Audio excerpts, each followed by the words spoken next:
We're in the 8th minute of this NEC conference play with the Bulldogs of Bryant currently tied with the Red Flash. Bryant coming into this game 1-7-2, 1-0-1 in conference play.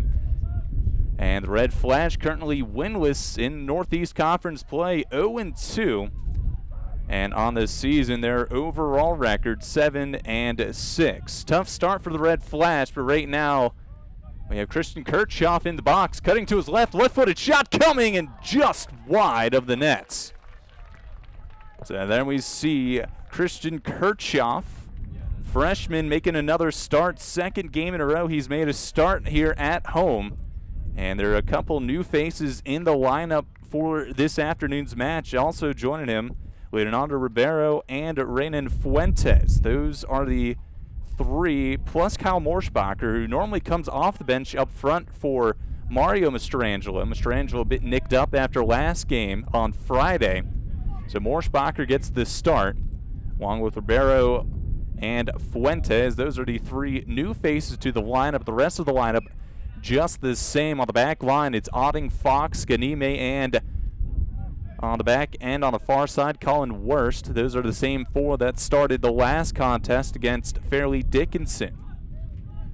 Then up top, right on top of them, it's Kaninu with the ball right now, and they can make it a nice move forward. Running through the Bryant defense right now, still with possession. He'll now filter it out wide to Colin Wurst. 1-2 back to Kaninu.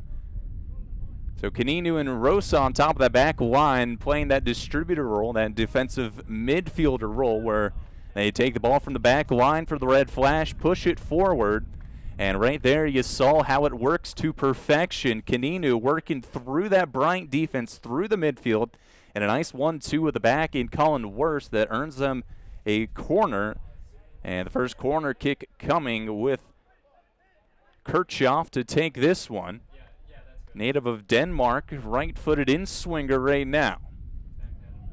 Lifted high to the back post and a bit too far, and it'll run. Morschbacher keeps it in play. It's around a couple defenders, not around a third, keeps possession though.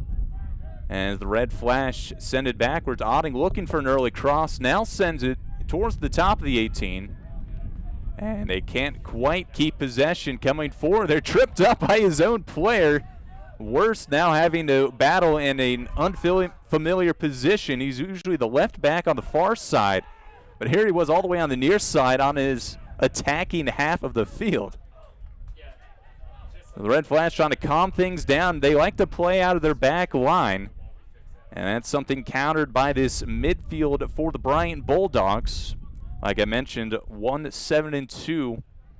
Their overall record, that one lone win, their first conference game against Fairleigh Dickinson, 2-0. And why is that significant? Those were the first two goals scored by the Bulldogs on the season. Looking for more right here in the middle.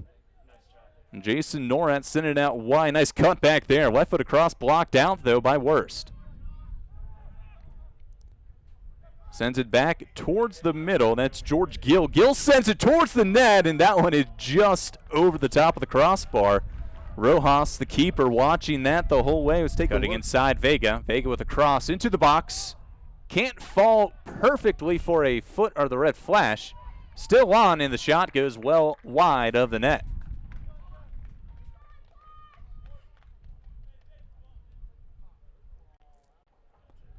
So nice job there by Vega to send it into the box. Unfortunately, his cross was just too high for the initial forward getting up. It looked like Mastrangelo.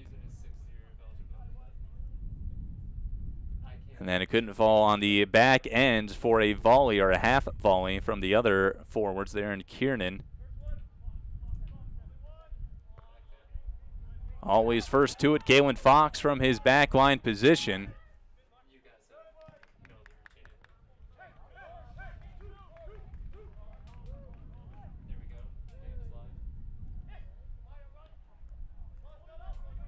Otting with a pass forward.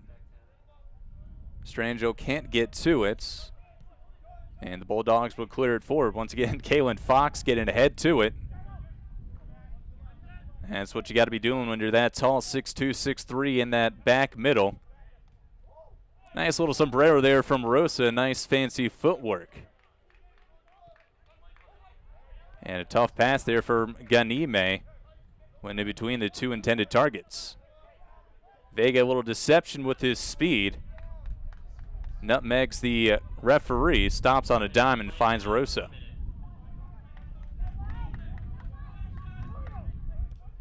Hawding will send it forward. Strangelo trying to get on the end of that one. He'll do so here. To the corner, he tries to roll. And that'll be played out of bounds. And a throw-in happening for the Red Flash deep in the corner. Send Jonathan Hawding into the corner to take this one. We'll see how far the defender's throw can be. He's getting up on that hill, a little momentum coming down. To the 18 it goes. Flicked out initially. Vega, 2 on his back, and a third was waiting for him as well. That'll be sent into the corner with Rojas checking the time, realizing there's only 10 seconds. So I believe we're going to have the end of this first half with no further action. Wurst will send it forward. And that'll be the first half here from Stokes Soccerplex. Scoreless between the Red Flash and the Bryant Bulldogs with not a lot of action on the offensive end. We'll be back for the second half in just a moment. Stay tuned. You're listening and watching on the NEC Front Row. Pass forward, getting caught up in the air. Flicked on, though. An important header from Kaylin Fox at the top of the 18.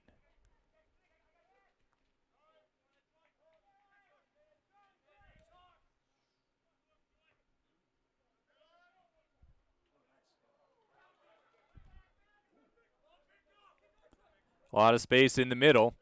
Rosa taking his time. Has Nico Mastrangelo now outside of Morschbacher. Couple options in the 18. Cross sent in, and there's the win. Red Flash walk off at home.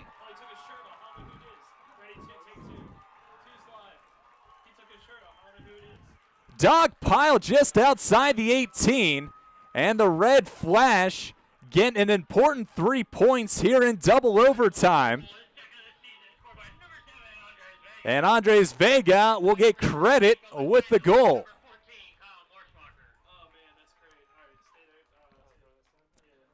The Red Flash down to 10 players playing in their second double overtime game in 3 days. Somehow come away with the victory here at home as they improve on this season to 8-6.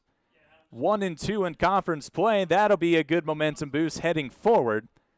Bryant, meanwhile, drops to 1-8-2 and see their first conference loss as they drop to 1-1-1. The Bulldogs will be back in action next week against Sacred Heart at noon. The Red Flash will be on the road against LIU Brooklyn on the 20th. Your final score, Red Flash 1, Bryant Bulldogs 0. You've been